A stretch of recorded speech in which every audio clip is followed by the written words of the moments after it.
Good morning friends, welcome to এশেষ blog. আমি সঞ্চিতা। আজ আমি আরেকটি নতুন ব্লগ নিয়ে চলে এসেছি আপনাদের সামনে। আপনারা সবাই সুস্থ থাকুন, ভালো থাকুন, পজিটিভ থাকুন। আর আমিও আজকে দিনটা শুরু করছি চায়ের কাপ হাতে এবং ভীষণ পজিটিভলি। আপনারা আমার সঙ্গে থাকবেন, আমার চ্যানেলটা লাইক, কমেন্ট, সাবস্ক্রাইব করবেন, তাহলে আমি একটু উৎসাহিত হব। আমার জীবনের বৈচিত্র্য সেরকম তো কিছু নেই। জীবনের কিছু খণ্ডচিত্র, কিছু কোলাজ, তাই আমি আপনাদের সামনে তুলে ধরি। এর মধ্যে থেকে আমি অনেকটা ভালো থাকি, আমার মনটাও অনেক ঠিক থাকে। সারাদিন আমি একটা কাজের মধ্যে আমি নিজেকে নিযুক্ত রাখতে পারি।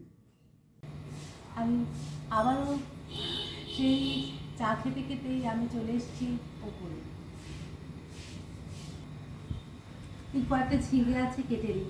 আজকে নিরামিষ খাই আমি, সেই জন্য আজকে একটা ঝিঙের নতুন রেসিপি ট্রাই করব, ঝিঙের মালাইকারি। এটা সম্পূর্ণভাবে আমার নিজের রেসিপি। আমি এর আগে এটা কোথাও দেখিনি, জানি না কেমন হবে। আমার রান্না চ্যানেলে আমি এই রেসিপিটা দিয়ে দেবো। অবশ্য যদি রেসিপিটা টেস্ট করে দেখবো, যদি খেতে ভালো হয় তাহলে দেবো। কেননা আমি এই রেসিপিটা আমার নিজের ইনোভেশন, তো আমি আগে কখনো এই রেসিপিটা বানাইনি। সেই জন্য যদি টেস্টি হয় তবেই আমি আমার চ্যানেলে দেব। আমি নিজে খেতে পারবো, তবে তো অন্যদের খাওয়ার বা বানানোর পরামর্শ দিতে পারবো। দেখুন, এই মানি প্ল্যান্টের গাছটা কি ভালো হয়েছে, কিন্তু উপর থেকে কিছুতেই উঠছে না। আমি ময়েস্টিক দিয়ে রেখেছি যে উপরে উঠবে সুন্দর করে, কিন্তু মানি প্ল্যান্টের গাছটা খালি নিচের দিকে নেমে যাচ্ছে। এরপরে হ্যাঙ্গিংভাবে যে আমি করব, আমার সেটার উপায় থাকে না। আমি যখন বাড়িতে থাকি না তখন তো শুকিয়ে একদম মরে যাবে। আর এইভাবে থাকলে কি হয়, আমি নিচে ওই ট্যাঙ্কি ওভারফ্লো হয়, ওই ট্যাঙ্কি ওভারফ্লোর নিচে রেখে যাই, তাহলে জল পায়, তখন চুলটা একটু ছাড়িয়ে যায়।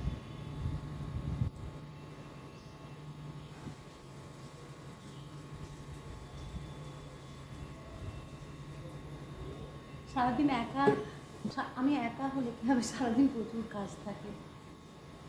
কাজ থাকে সারাদিন। আমি এটা সেটা করতেই থাকি। আমি একটু নিচে যাই, নিচে গিয়ে আস্তে আস্তে আমার সব কাজগুলো শুরু করি। রান্না প্রায় শেষের দিকে। প্রেসার কুকারে ভাতটা বসিয়ে দিয়েছি, আর এই তরকারিটা নেড়ে নিচ্ছি। সকাল থেকে অনেক কটাই রান্না করে নিলাম। আজকে আমার তো নিরামিষ খাবার।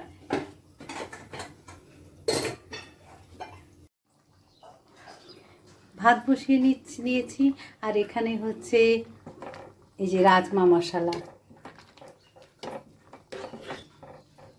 আর এখানে আমি একটা ঝিঙের রেসিপি বানিয়ে নিয়েছি, পরোটা বানিয়ে নিয়েছি টিফিনের জন্য। কত বাসন হয়ে আছে সিঙ্কে, এই বাসনগুলো আবার সব মাজতে হবে। বাসনগুলো মেজে আমি ফিরে আসছি। বিকেলবেলায় ছাদে এসে গেছি। ছাদে বসে আর ঘোর কালো মেঘ করে এসছে।